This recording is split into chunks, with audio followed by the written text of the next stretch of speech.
장례식장 앞마당 이른 아침, 공기가 차갑게 가라앉아 있었습니다. 검은 상복을 입은 사람들이 영구차 주위에 모여 있었어요. 하얀 국화꽃으로 장식된 관이 천천히 운구되고 있었습니다. 이상철이관 앞에 서 있었어요. 눈은 붉게 충혈되어 있었습니다. 밤새 울었던 흔적이 역력했어요. 김다정은 휠체어에 앉은 채 목발을 짚고 일어서려 했습니다. 하지만 이지혁이 재빨리 다가가 김다정을 만류했어요. 어머니, 앉아 계세요. 다치신 몸으로 무리하시면 안 돼요. 김다정의 눈에서 눈물이 주르르 흘러내렸습니다. 다정은 고개를 들어 관을 바라봤어요. 어머니 정든 어머니를 떠나보낸다 생각하니 목이 메어 더 이상 어떤 말도 나오지 않았습니다. 이상철이 관에 손을 올렸습니다. 손이 떨렸어요. 그는 한참을 그렇게 서 있다가 천천히 입을 열었습니다. 어머니, 상철이 말했어요. 제가 효도 한번 제대로 못했습니다. 맛있는 것도 많이 못 사드리고 좋은 데도 많이 못 모시고 다녔어요. 그런데 어머니는 불평 한번 하신 적이 없어요. 이상철은 울먹였습니다. 이제 편히 가세요. 편히 쉬세요. 아프지 말고, 힘들지 말고, 그냥 행복하세요. 이지환과 이수빈이 아버지 옆으로 다가왔어요. 이지환은 눈물을 훔치며 관에 손을 올렸습니다. 할머니, 저 잘 살게요. 할머니가 원하시던 대로 당당하게 살게요. 이수빈도 울먹이는 목소리로 말했어요. 할머니, 사랑해요. 정말 많이 사랑해요. 새남매가 할머니께 마지막 인사를 올렸습니다. 관이 천천히 영구차에 실렸어요. 장례 직원들이 조심스럽게 관을 고정했습니다. 차 문이 닫혔어요. 영구차가 천천히 움직이기 시작했습니다. 이상철은 차를 따라 몇 걸음 걸었어요. 하지만 더 이상 따라갈 수 없었습니다. 그는 그 자리에 멈춰 섰어요. 차가 천천히 멀어졌습니다. 김다정이 휠체어에 앉은 채 손수건으로 얼굴을 가렸어요. 어깨가 들썩였습니다. 이지혁이 어머니 곁에 무릎을 꿇고 앉았어요. 어머니, 괜찮으세요? 김다정은 고개를 저었습니다. 어머니 어떡하니? 우리 어머니 어쩌면 좋니? 영구차가 시야에서 완전히 사라졌습니다. 이상철은 여전히 그 자리에 서 있었어요. 하늘을 올려다봤습니다. 눈이 흩날리고 있었어요. 이지환이 아버지 곁으로 다가가 팔을 잡았습니다. 아버지, 들어가세요. 이상철은 고개를 돌렸어요. 그의 얼굴에는 눈물 자국이 선명했습니다. 가족들이 그를 둘러쌌어요. 하지만 아무도 말하지 않았습니다. 그저 조용히 할머니가 떠난 하늘을 바라볼 뿐이었어요. 이상철이 작은 목소리로 중얼거렸습니다. 어머니? 어머니 아들로 살 수 있어서 행복했어요. 다음 세상에 다시 만나요. 경찰서 조사실입니다. 형광등 불빛 아래 낡은 책상을 사이에 두고 두 남자가 마주 앉아 있었어요. 이상철과 사고, 가해자. 가해자는 30대 중반쯤 되어 보이는 남자였습니다. 고개를 깊숙이 숙인 채 떨리는 목소리로 같은 말만 되풀이했습니다. 정말 죄송합니다. 정말 죄송합니다. 전날 밤늦게까지 일을 하고 피곤해서 잠깐 졸음이 와서 그만. 이상철은 그 모습을 말없이 바라봤어요. 어머니를 죽인 사람, 그 사람이 지금 자기 앞에 앉아 있었습니다. 미워해야 할까요? 분노해야 할까요? 하지만 그의 마음속에는 분노보다 텅 빈 공허함이 먼저 밀려왔습니다. 당신이 우리 어머니를 죽인 사람이요? 이상철의 목소리는 차분했어요. 하지만 그 차분함 속에는 분노와 어머니를 잃은 허탈함이 함께 있었습니다. 가해자는 고개를 더 깊이 숙였어요. 변명의 여지가 없습니다. 제가 졸았습니다. 제 잘못입니다.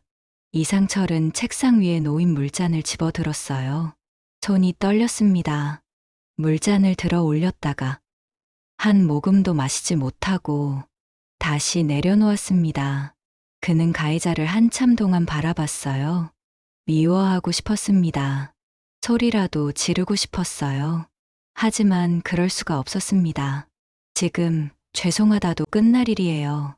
저는 평생을 키워주신 목숨과도 같은 어머니를 잃었는데, 이상철이 말했어요.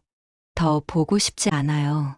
경찰관이 가해자를 데리고 조사실을 나갔습니다. 문이 닫혔어요. 이상철은 혼자 남았습니다. 상철은 두 손으로 얼굴을 감쌌어요. 잠시 뒤 조사실 밖 복도, 이지혁이 벽에 기대어 서 있었습니다. 문이 열리고 아버지가 나왔어요. 이지혁은 재빨리 아버지에게 다가갔습니다. 아버지, 괜찮으세요? 이상철은 고개를 끄덕였어요. 하지만 상철의 얼굴은 괜찮아 보이지 않았습니다. 모르겠다. 이상철이 중얼거렸습니다. 모르겠어, 지혁아. 두 사람은 경찰서를 나와 주차장으로 향했습니다. 초겨울 바람이 차갑게 불었어요. 차에 타고 난 뒤에도 이상철은 한동안 시동을 걸지 않았습니다. 그냥 핸들을 쥔 채 앞만 바라보고 있었어요. 그 사람도 가정이 있을 거야. 이상철이 말했어요. 나도 자식이 있는 입장이니 그 사람이 지금 어떨지 알아. 그 사람도 누군가의 아들이고 누군가의 아버지일 거야. 근데 그는 말을 잇지 못했습니다. 이지혁은 아무 말도 하지 않았어요. 아버지가 스스로 답을 찾을 때까지 기다려야 한다는 걸 알았습니다. 아버지, 용서를 하든 처벌하든 아버지 결정에 따를게요. 이지혁이 조심스럽게 말했습니다. 이상철은 고개를 끄덕였어요. 시동을 걸었습니다. 차는 병원을 향해 출발했습니다. 병원 복도 김다정이 휠체어에 앉아 창밖을 바라보고 있었어요. 이지혁이 휠체어를 밀고 이상철이 그 옆을 걸었습니다. 김다정은 남편을 올려다봤어요. 여보, 어땠어요? 별거 없었어. 이상철이 짧게 답했습니다. 당신 퇴원 준비나 하자. 의사 선생님이 내일 퇴원해도 된다고 했어. 김다정은 더 묻지 않았어요. 남편의 표정이 말해주고 있었습니다. 지금은 그냥 곁에 있어주는 것만으로도 충분하다는 걸요. 그날 저녁 이상철의 집입니다. 거실에 이지환과 이수빈이 앉아 있었어요. 두 사람은 할머니 영정, 사진을 바라보고 있었습니다. 현관문이 열리고 이상철과 이지혁이 들어왔어요. 아버지 이지환이 일어서며 말했습니다. 그 사람 어떻게 처벌될 거예요? 이상철은 소파에 앉으며 한숨을 내쉬었습니다. 경찰이 알아서 하겠지. 할머니가 그러셨잖아요. 이수빈이 말했어요. 원수는 외나무다리에서 만난다고. 아빠, 좀 괜찮으세요? 이상철은 한참을 침묵했습니다. 영정속 어머니가 웃고 있었어요. 평생을 법 없이도 살아온 어머니였습니다. 복잡해. 이상철이 말했어요. 미워하고 싶은데 그 사람도 사람이더라. 똑같이 두 눈 달리고 똑같이 입 달린 사람이더라고. 이지혁이 아버지 옆에 앉았습니다. 아버지가 결정하세요. 우리는 따를게요. 이상철은 고개를 끄덕였어요. 하지만 아직 마음을 정하지 못한 것 같았습니다.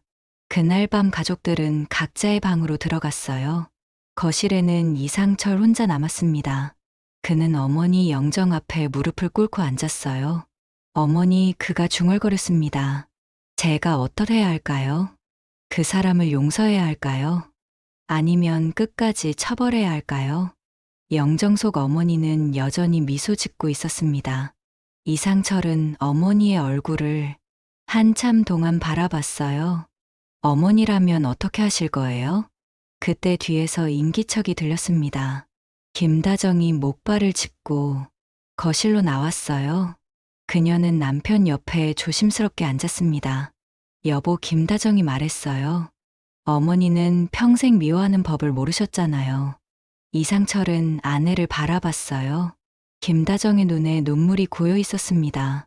그날 옷 한 벌 받은 게 그게 마지막이 될 줄 알았으면 당신 잘못 아니야. 이상철이 아내의 손을 잡았습니다. 아무도 몰랐어. 그날이 마지막이 될 줄은. 두 사람은 한동안 말없이 앉아 있었어요. 영정 속 어머니가 두 사람을 내려다보고 있었습니다. 그렇지. 이상철이 중얼거렸어요. 어머니도 내가 누군가를 미워하는 마음으로 남은 인생을 사는 걸 원치 않으실 거야. 김다정은 남편의 손을 꼭 쥐었어요. 이상철은 눈을 감았습니다. 어머니의 목소리가 들리는 것 같았어요. 상철아, 용서해줘라 그래야 나도 편하게 갈 수 있을 것 같다. 다음날 아침 이상철은 일찍 일어났어요. 거실 창문으로 햇살이 들어왔습니다. 상철은 휴대폰을 집어들었습니다.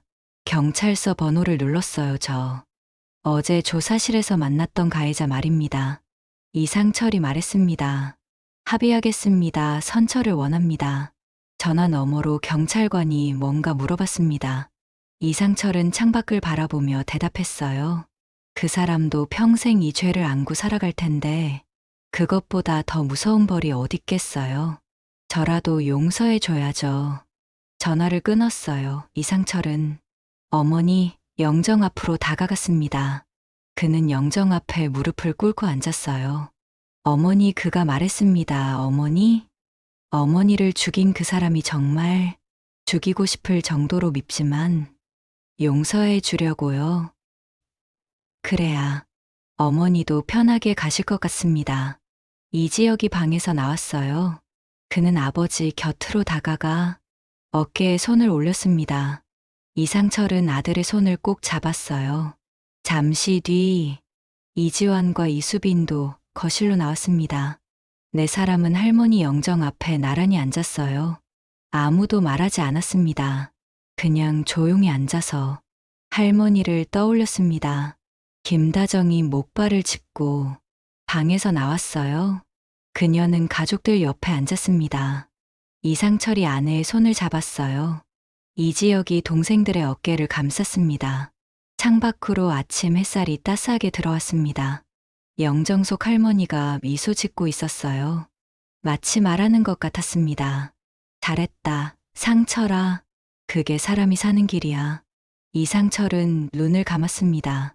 그렇게 그리움에 사무친 겨울밤은 깊어갔습니다. 오늘 이야기는 여기서 마무리하겠습니다. 구독, 좋아요 눌러주시면 영상 제작에 큰 힘이 됩니다. 다음 화로 다시 찾아오겠습니다. 시청해 주셔서 감사합니다.